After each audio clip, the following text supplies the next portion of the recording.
দেখুন, আপনার যদি প্রতিভা থাকে আপনি কিন্তু যে কোনো একটি সময় গিয়ে আপনার প্রতিভার প্রতিফলন ঘটাতে পারেন, ঠিকই ছেলেটির মতো।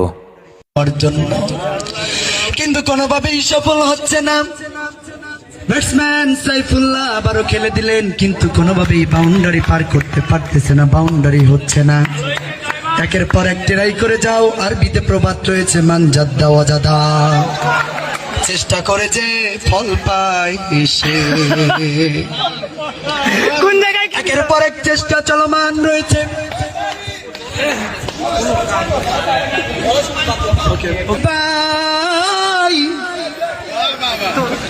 যতই বাধা বিপত্তি আসুক না কেন আমাদের চার হয়ে গেল পিছন দিয়ে। একজন মুমিনের সারাক্ষণ সতর্ক থাকতে হয়, কখন জানি কোন গর্তের ভিতরে পড়ে যায়। আরে আরাফাত ভাই, আপনার তো সেই কথা মনে রাখতে হতো রে বান্দা।